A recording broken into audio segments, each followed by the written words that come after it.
ko, Gati? Mēs esam ezeros. Es saprotu, ezeros tu arī neesi svešs un ezeri tev nav sveši. Bet par to mazliet tālāk. Gatis Āboliņš. Kas ir Gatis Āboliņš? Atklāšu tev noslēpumu, kā pirms katras sarunas es mazliet paskatos, ko stāsta par cilvēku Google. Kā tu domā, ko par vārdu salikumu Gatis Āboliņš stāsta Google?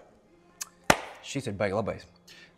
Tas ir atkarīgs no tā, cik tu dziļi rocies. Nu tā tad. Ja tu pirmajā lapā, es baigi sen neesmu nācis, bet man šķiet, ka tur varētu parādīties pirmkārt Gatis Āboliņš divas versijas, viens ese, un otrs parādās, man liekas, no uguns seriāla Ugunsgrēks. Ugunsgrēks, jā, precīzi. Vai ne? Jo agrāk tā vismaz bija. Es tagad, man liekas, tieši tas pats.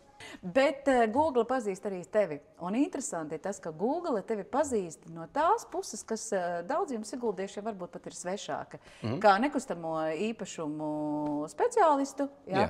Bet tādu Gati Āboliņu, kāda zina vairums siguldieši, mūziķi, čalis, 70. gadu puišelis, tādu Google nestāsta. Tev varbūt... Tev jāparaugās apmēram lapas kaut kādas 17. Labi, un kas tur būs? Tur nāk ārā kaut kādi stāsti par mūzikliem, kaut kādiem stāsti par visu kaut ko, par talantu fabriku. Nu, tur viss kaut kas, tur vajag brīnumu nāk ārā. To tu varēsi pastāstīt, bet viena lieta nāk ārā. Šobrīd kā reiz televīzijā iet koru kari. Un pirmajos koru karos Siguldas zaļais koris ar Miervaldi Jenču vadībā, un tur bija arī Gatis. Bija. Bišķi jaunāks. Nu, bišķiņ tā. Bišķiņ, jā. Nu, Klau, Gati, man liekas, ka tevi varētu izmantot kā prototipu tādam klasiskam 70. gadu siguldieša, kas tas ir, vēstures attīstības gājienam. Es domāju, ka mierīgi. 70. gadi, tas bija 70. gadu vairāk uz otro pusi. Man liekas, tāds kļošiņu laiks un tāds garo matu laiks. Kremplīns, jā. Kļošanas, jā. Nē, sajā, jums jau bija skolas forma, jūs jau nedrīkst. Mums bija skolas formas, jā, bet tas bija īstenībā baigi labi. Viss bija vienādi. Bija vienkāršāk, jā? Bija vienkāršāk, jā. Viss gan bija drausmīgs, bet nu jā, un pie šīm durvīm mēs esam tāpēc, ka šīs durvis tu esi virinājis, vesels 8 gadus. Vesels 8 gadus, un kā daudziem siguldiešiem, tava skolēna karjera sākās šeit, vai ne? Absolūti. Pirmā klase. No tās puses ved mūs iekšā lielie cilvēki. 11, kā saka. Tu neatceries, kas tev ved iekšā? Man bija meitene, bet es viņu neatceros reāli. Nē. Es pazinu tur daudz citus, bet to meiteni neatceros. Un tolaik tur uzraksts bija nevis Siguldas valsts ģimnāzija, bet Siguldas pirmā vidusskola. Pirmā vidusskola, jā. Siguldas pirmā vidusskola bija, jā. Nu, Klau, ja skolas gadi tātad blēņas, nu noteikti tev ir kāda, nevar būt, ka tev nav kāda laba skolas laika blēņa. Blēņas bija ļoti daudz īstenībā. Es nezinu, vai drīkst vispār stāstīt. Nu, kādu, kur drīkst? Kādu, kur drīkst. Nu, mēs vienmēr gājām Starvīžos aizmugurē aiz skolas, tur bija tāds pagrabiņš. Laikam pagraba telpa, nekad iekšā nebija bijis. Un tur ap to pagrabu bija tādas jau iemīta taciņi. Tur mēs spēlējām gan paslēpt, gan sunīši, gan visu kaut ko. Un tad iedomājies, ja ir laiks, kad lietus līst, kad pirmklasnieks atnāk ar drēbēm, kuras ir nomūrētas un ieiet klasē, tad skolotāji nebija īsti laimīgi. Vēl viens durvis, vēl viena vēstures lapuse. Tātad ļoti zīmīgi pastāsti to stāstu. Stāsts pilnīgi vienkārši. Beidzu to skolu, un šī skola vērās taisni vaļā. Es biju 1. 9. klase, tātad pirmais sākums, pilnais cikls, vidusskola. Tas bija tas laiks, kad vidusskolā mācījās no 9. līdz 11. Jā, tad bija tas foršais laiks līdz 11. klasē. Tas bija tas foršais laiks. Klausies tādas, vidusskolēnu tradīcijas. Tu gāji uz krūmiem pīpēt? Tu zini, pīpēt nē, bet uz krūmiem taču gāju. Vienkārši kompānijā. Jā, kompānijā. Labākais tusiņu bija tur. Vidusskolā mēdz būt pirmās mīlestības. Kad tev bija pirmā mīlestība? 1. klasē. Tad jau par vēlu. Jā. Ir kāda ļoti zīmīga atmiņa no šīs ēkas? Tu zini, laikam jā. Es īstenībā smieklīgi dzīvoju ļoti tuvu šitajā kvartālā. Tur bija, man var Senču vēl tagad tur dzīvo. Un es parasti sēdēju pie loga un skatījos, kad klasē sanāk cilvēki, tad es nācu uz skolu.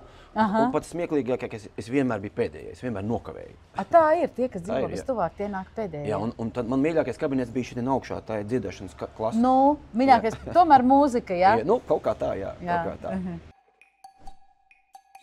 Siguldas vēsture un 70. gada puišeļa vēsture nebūtu pilnīga, ja mēs nebūtu Pilsdrupās, vai ne? Pilnīgi noteikti. Jo es domāju, ka tev ar Pilsdrupām saistās tik daudz dažādu lietu, īpaši ņemot vērā to, ka tu esi mūziķis.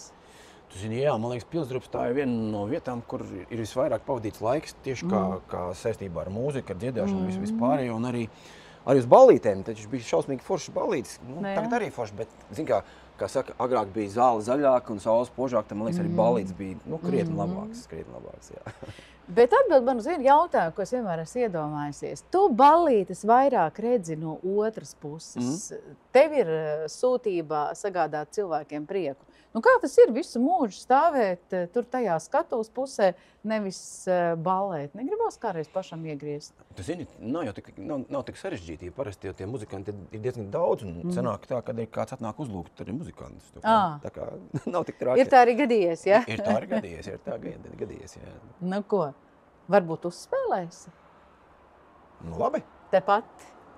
Jā, gandrīz uz skatuves. Nu labi, man ir padomā kaut kas, jā. Jā?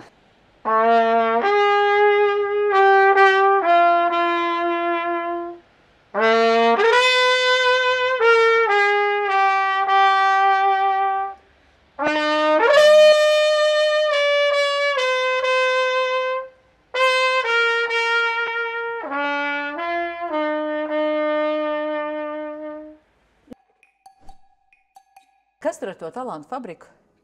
Nu, tas bija 2003. gads. Jā. Bija pirmā talantu fabrika, kas par mūziku vispār sākās. Nu, kaut kā noveicās, es tur trāpīju. Tu biji tur, jā? Jā, es tur biju tur. Es biju kopā ar Donu, tagad slavē, ar Čilī bija tāda, bija Ziks, bija Flames, nu tāda vajag kadri tur bija, jā. Un tur bija, mans skatuviskais vārds bija Mačo. Es te gribēju prasīt, kā tu tiki pie Mačo? Nu, tas ir labs stāsts, kāpēc esmu ezeros, tāpat tās blakus ir viesnīca Santa, uz priekšu, kurā es ilgus gadus strādāju kā saimniecības daļas vadītājs. Un tur bija lielisks pavārs tāds Uldis.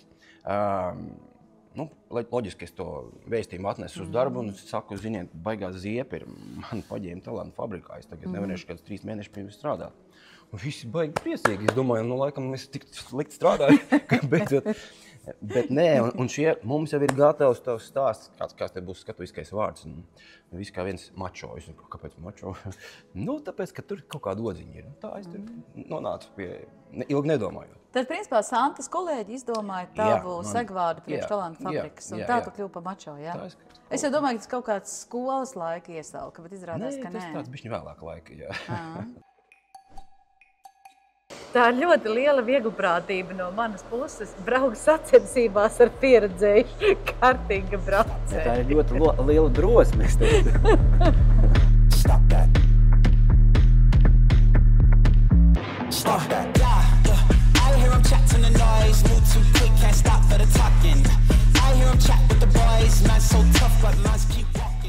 Nu, maucam? Maucam. Čempioni, kā gāja? Cik reizes tu mani apdzini? Tas nav svarīgi reizes, galvenais, es domāju, braukšais tevī. Kā tad? Un tu pēkšņi hop nobremzē. Bet malacis, rītīgi labi. Labi. Tev ir talants, klausies. Vai ne? Jā. Bet tu sacensties ar tevi, tas ir liels izaicinājums. Nevajag arī sacensties. Tas jau tāds kaifiņš, noķert kaifiņu bišķiņ. Bet man bija pārsteigums par to, ka tu esi patiesībā pieredzējis kartingis. Tikai tev ar vārdu kartingus saistās kaut kas mazliet cits. Jā. Rāms un riteņi, jā? Rāms un riteņi, jau. Nu, šitais salīdzinoši pret to laiku, kad es to nodarbojos un braucu, ir pilnīgs kosmos. Jā. Nu, te ir tādas apbūves un visādas iekārtas papildus. Pastāst par savu kartingu pieredzi, kāda tur nonāci un ar saviem sasniegumiem. Zini, kā ir. Nu, man baigā izvēle nebija. Man ģimene ir ļoti, teikšu tā, ar autosportu saistīta. Automotosportu man tēvs bija ļoti ilgus gadus brauca motokrosā, brauca skioringā, un tad baigies laiks bija ar kartingu. Un es kāds mazs Knievels visu laiku braukāju līdzi, nu, kādu variantu, visu laiku. Un tad vienā brīdī teica, Klau, nākošos mačos tu arī brauksi. Nē, es nevarēšu. Nē, brauksi. Nu, tā es tur sāku, saprot. Nu jā, par sasniegumiem tur, tajā laikā bija visādi, nu, diezgan spēcīgi treniņi. Mēs pārstāvējām, bija tāds Mālpils Sohos tehnikums ļoti spēcīgs tajā laikā. Un tur bija ļoti spēcīgs motoklubs. Un zem tā mēs braucām, ka mēs, nu, principā, cik man bija 12 gadu vecumā izbraucu, mēs ar kandidāti to titulu. Nu, tā tas no man viss sākās un beidzās. Bet kas ir interesanti, ko tu man paspēji vienā reklāmas pauzē izstāstīt, ka pateicoties kartingam, tu kļuvi par trompetistu? Oi, šis ir labais stāsts. Kā jau es teicu, braukāju maziņš Knievels līdzi, un tur kartingistos bija arī viens kartingists, kas nodarbojas ar mūziku, respektīvi spēlēja trompeti, tāds Valdis. Un es tur vienās mačos līdzi, un otros viņš laikam no koncerta vai uz koncerta, nezinu, skatos kastē, kaut kas stāv tāds interesants. Priekš mazu Knieveļu, tā kaste likās tik ļoti valdzinoši. Es saku, kas tev tur iekšā ir? Viņš saka, nu, tur ir instruments. Es saku, nu, parādi. Tas instruments, lai stāv. Es saku, nu, lūdzu, parādi. Viņš attais, stāv, wow, un trompeti iekšā stāv. Un, zin kā, tas maziņš puika, es domāju, kaut kas kolosāls. Un es tā iemīlējos tajā trompetē, ka, nu, te es esmu. Es spēlēju vēl ar vienu. Jā. Vēl viens pieturas punkts Siguldas un tavā vēsturē. Jā. Tikai tolaik, kad te uz šejieni veda tavas taciņas, izskatījās pilnīgi citādi. Kā tu izskatījās? Tu zini, jā, šī ir tā mākslinieku meka, kur tiek kaldināts jaunie meistari un jaunie talanti. Šajā laikā, kad es mācījos, te bija tāda vasarnīcas tipa, tāda koka ēka, kas galīgi neizskatījās pēc mūzikas skolas. Nu, tur šeit, kad klasiskā,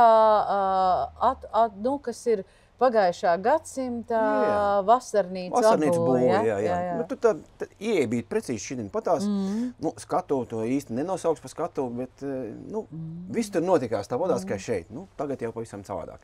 Nu, tajā laikā, kad tu te mācījies, te ir mācījušies daudzi citi, nu, jau mūsdienās slaveni mūziķi, vai ne? Jā, man liekas, šī Siguldas mūzikas skola ļoti slavena, ka ir kaldinājusi ļoti liels talants. Tas pats Egīls Siliņš, kas ir operadziedātājs.